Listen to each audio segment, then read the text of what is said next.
Today's top stories. President Duterte welcomes the return of the chief negotiator of the National Democratic Front in light of a possible resumption of peace talks. Argentina includes the Philippines among countries that will have easy access to a visa. The government asks the European Union to stop supporting fronts of communist groups. And Malacanang hails the Supreme Court decision affirming the extension of martial law in Mindanao.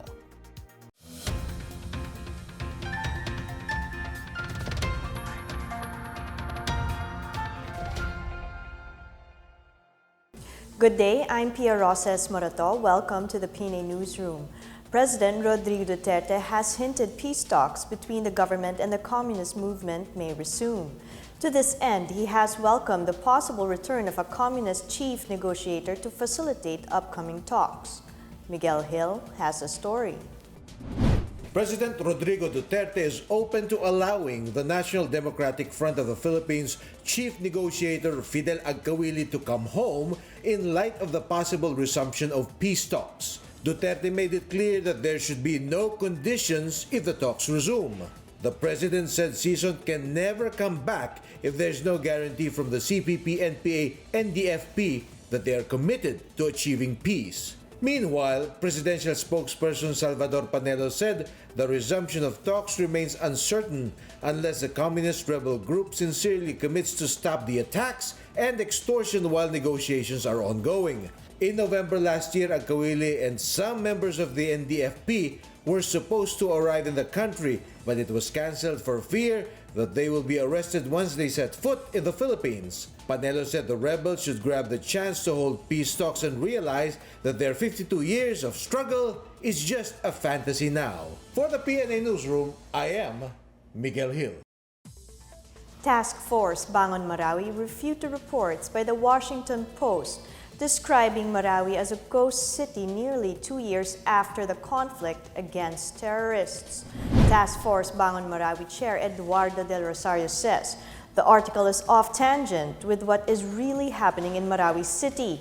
He says the article negatively dramatized Marawi City as being abandoned by the government, while in fact economic activity and movement of people are robust.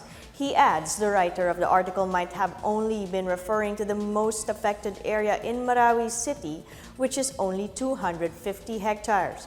As of January 2019, a total of 2,000 temporary shelter units were already constructed for residents displaced by the Marawi siege.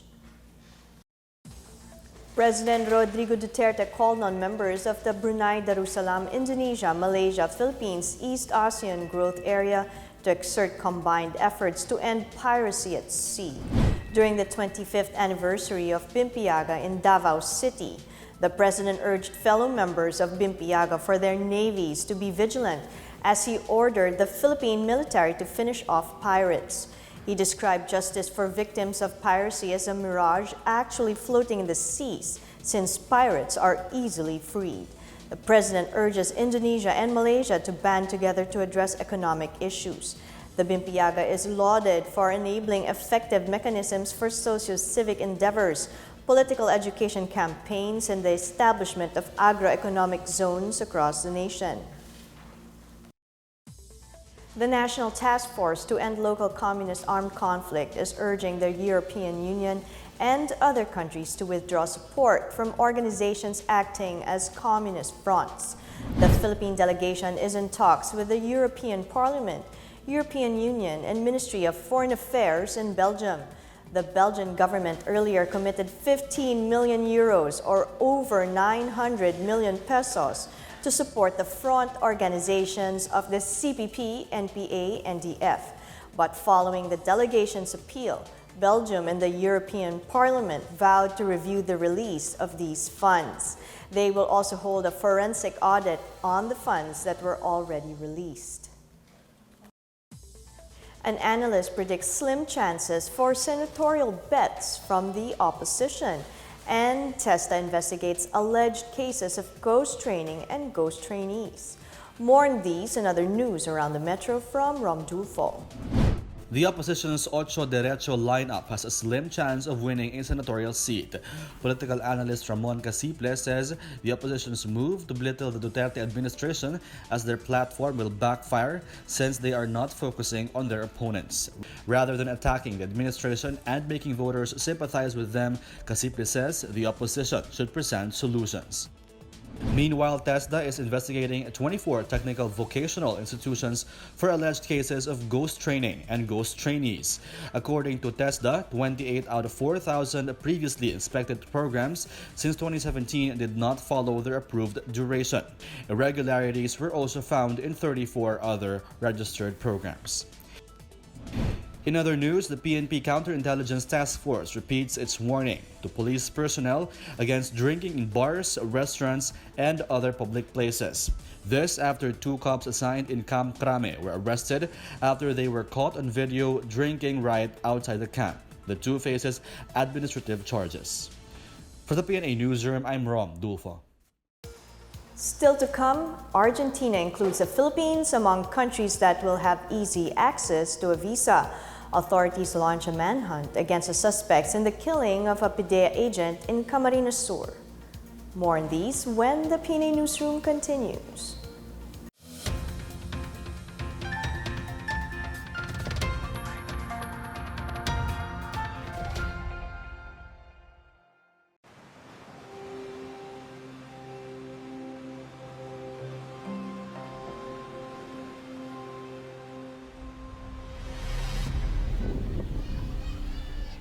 The Environment, Tourism and Interior Departments recommended to close Boracay for 6 months. To address issues such as illegal structures and faulty drainage systems that is affecting Boracay's prized beach. The last time na nandito is 2017. It's actually crowded. Sobrang dami ng tao. Everywhere, makikita mo talaga bars and drinks and makalat talaga. We had more cases of skin disease. We had more cases of diarrhea.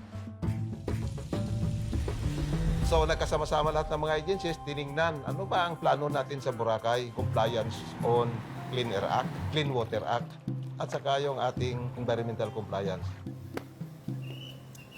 When they started demolishing, we saw that there was action, that they put their money where their mouth is. Lahat ng nagamit na tubig ng customer, we collect it through our sewer lines, and then it goes through a treatment process sa treatment plant. It was nice that it happened. Finally, Boracay got the attention it is in deep need of. I think a lot of work was done during the closure. The water is clear, the oceans are clean, there seems to be a lot of wildlife returning. We had for the first time in 10 years, we had turtles hatching on the beach a couple of days ago. During the closure, you could see like the eagles came back and everything that we have had for a long time. Pumasyal pa nga yung mga kwan dito Udanting, galing ho na Cebu. In the end, it's a good thing, yes. It was hard for us, but it was also a wake-up call. The beach was cleaned up and is officially set to reopen on October 26th. Wala lang na kumakain sa beach, bawal ng manigarilyo. Gumanda yung isla namin as in bumalik sa dati na ambience. We teach kids about pollution, solid waste management, because they're the ones who will sustain all the things that we're doing now.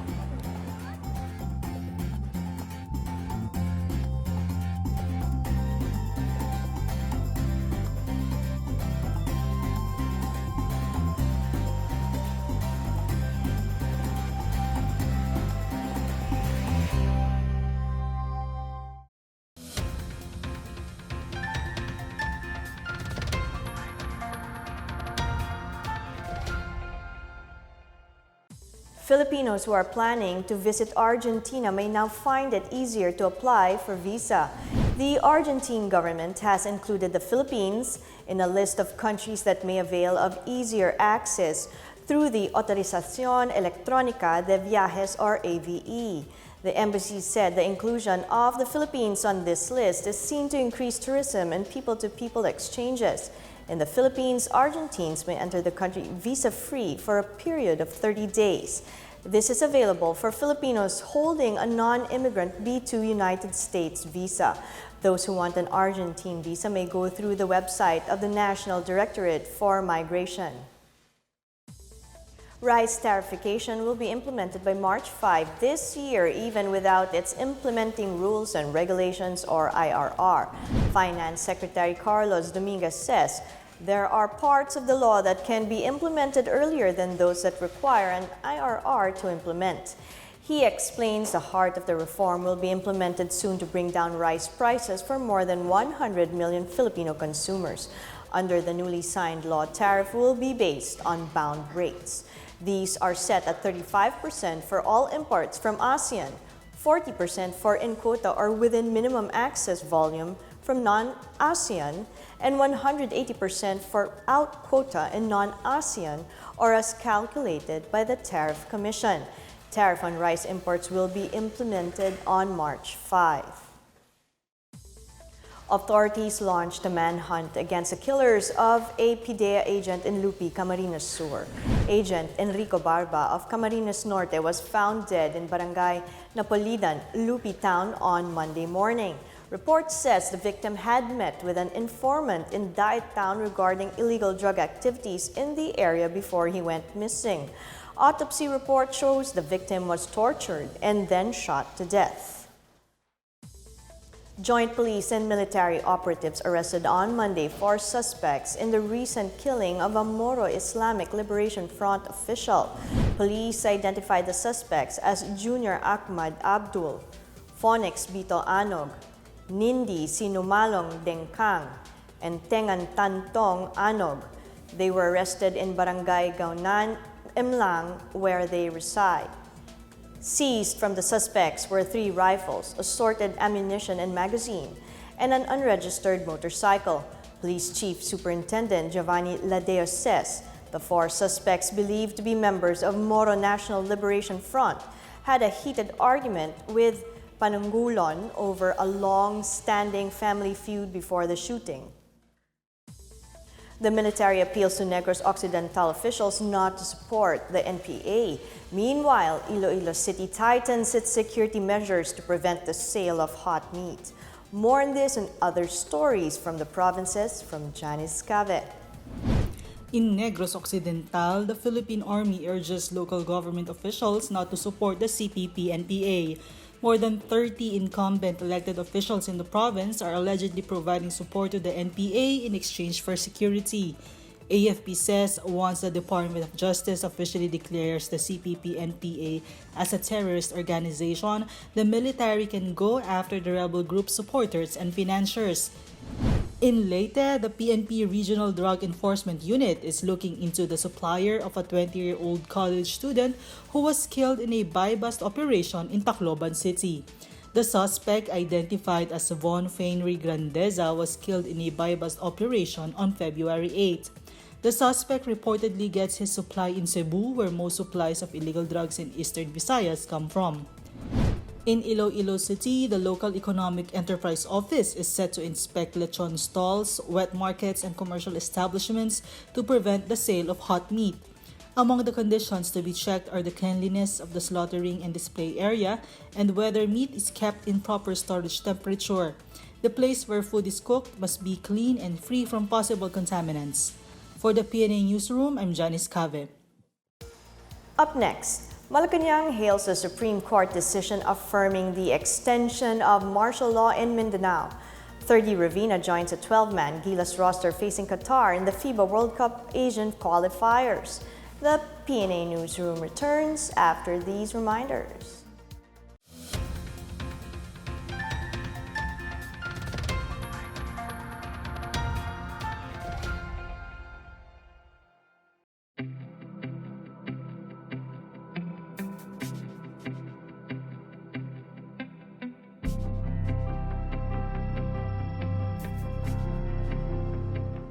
Katatapos lamang ng isang constructive dialogue ng Philippine delegation sa United Nations Working Group on Enforced or Involuntary Disappearances dito sa Sarajevo, Bosnia and Herzegovina. Napakaproduktibo po ng diskusyon kung saan inilatag ng delegasyon ang lahat ng mga mekanismo na ipinatutupad ng Duterte administration. Ang panel na ito ay binubuo ng mga independent experts na tumutulong sa pag-examine ng mga cases of enforced and involuntary disappearances at sila rin ang tumutulong sa mga pamilya para alamin ang whereabouts ng mga nawawalan nilang mga kaanak. Dito, tiniyak ng Philippine delegation na nirerespeto at tinutupad ng gobyerno ng Pilipinas ang mga human rights obligation nito.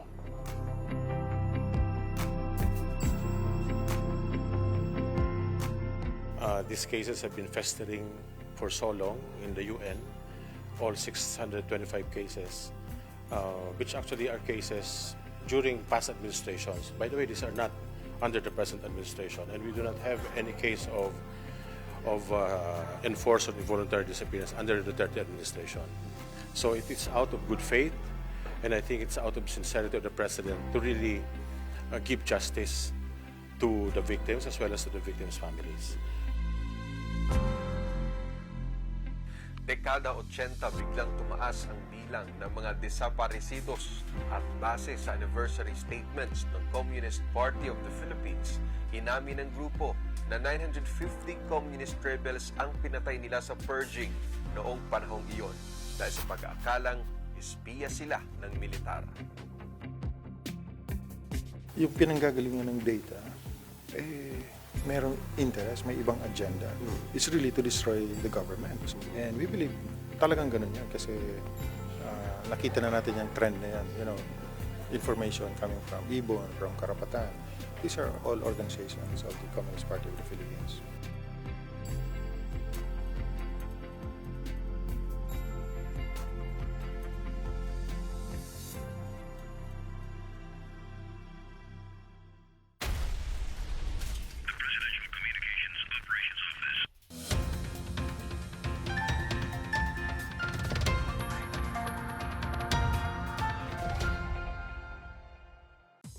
The Supreme Court has backed the decision to extend martial law in Mindanao.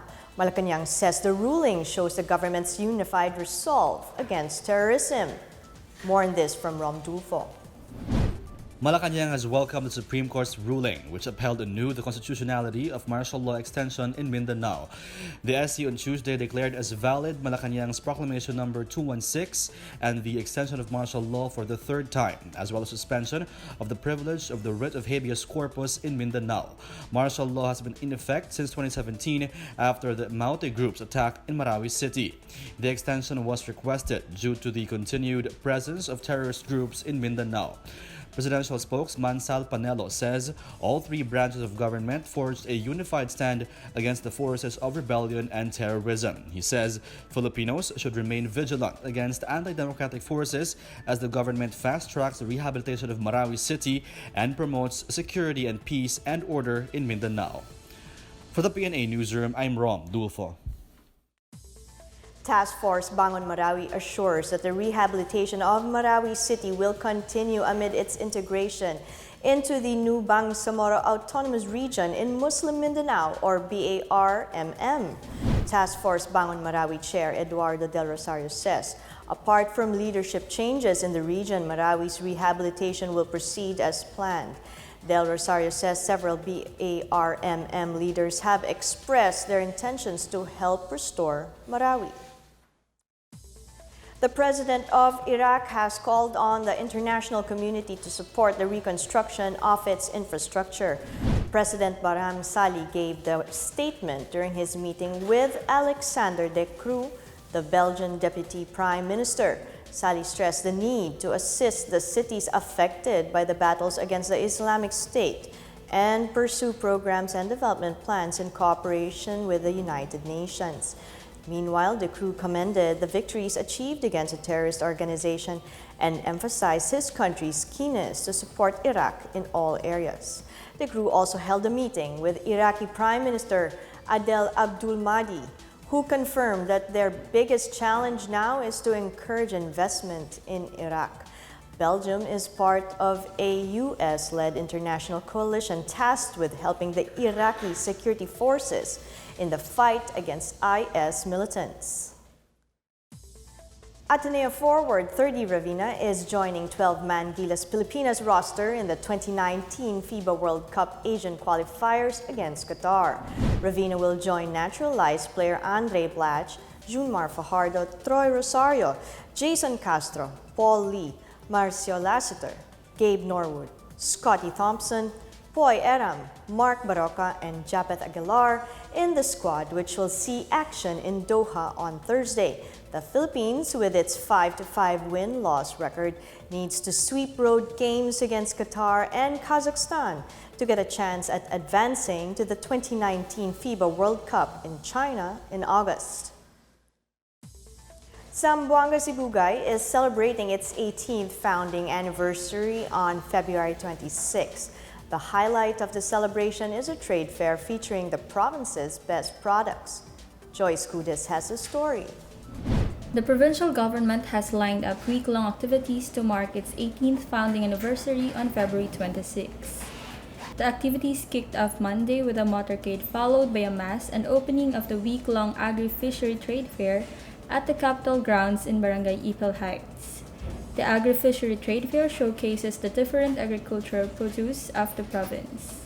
Other highlights are the graduation of over 400 farmers from technological transfer training, which aims to increase the productivity of local farmers through the introduction of new farming methods. The preliminary contest for the Tourism Clean Beauty Pageant for transgenders aimed to showcase Zamboanga Sibugay's tourism industry as well as highlight the province's gender equality policies. Other activities include the motocross and extreme off-road competition, ball games, mountain marathon, mountain bike competition, and the Farmer Summit. For the PNA Newsroom, I am Joyce Kudis. Let's now check out the weather forecast for Metro Manila and the rest of the country.